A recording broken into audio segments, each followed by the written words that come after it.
Bonjour ma chère Cécile, bonjour Patrick.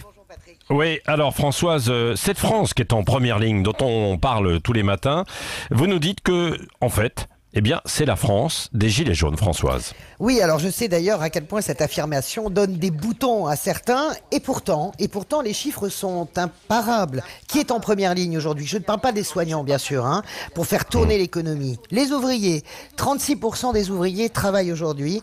J'ai repris tous les sondages de décembre 2018, à l'époque où le mouvement des Gilets jaunes battait son plein, c'était le début. Qui se déclarait Gilets jaunes et les soutenait? Les ouvriers à 31%. Idem pour les employés, 27-28% des employés soutenaient les Gilets jaunes, ils sont 35% à travailler aujourd'hui. Idem pour les travailleurs indépendants, idem également pour les habitants des zones rurales, avec un chiffre très important. 28% de ceux qui habitaient à la campagne se sentaient Gilets jaunes, 35% travaillent aujourd'hui. Alors, au-delà de ces sondages, vous vous souvenez Patrick, on en a tellement parlé, Oui. on a tellement débattu. La colère des Gilets jaunes, elle portait sur le pouvoir d'achat, l'abandon des services publics, ce sentiment d'être totalement dévalorisé. Et puis, on avait les leaders de ce mouvement. Vous vous souvenez évidemment de Maxime Nicole, flyrider, chauffeur-livreur, Ingrid Levavasseur qui était aide-soignante, Priscilla Ludowski qui était indépendante et Éric Drouet, chauffeur routier. Toute cette France qui était frappée, dévalorisée, cette France des caissières, des employés, cette France qui se sentait absolument mal et qui soutenait absolument dans tous les sondages les Gilets jaunes jusqu'à la fin du mouvement. Eh bien cette France aujourd'hui, Patrick, c'est celle qui est en première ligne.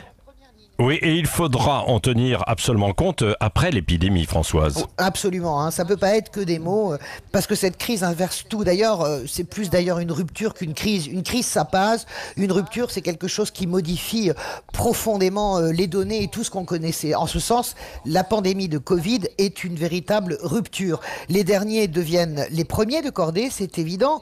Et hormis la valorisation qu'ils espèrent, et je pense qu'ils sont très touchés eux aussi par les merci qu'ils reçoivent au supermarché, par les merci quand un chauffeur-livreur vient vous livrer, on lui dit plus merci probablement que d'habitude. Eh bien, il faudra les aider, il faudra les récompenser, il faudra les revaloriser véritablement, même financièrement, car il y a une double injustice dans cette pandémie du Covid.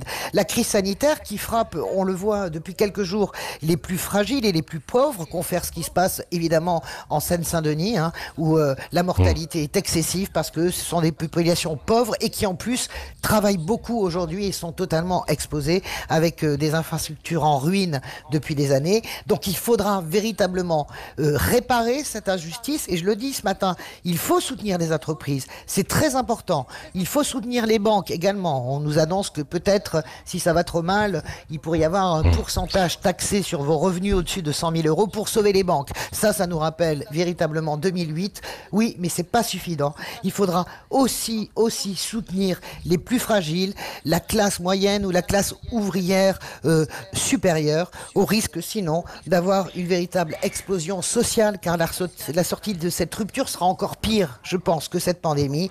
Explosion Oui. sociale et politique.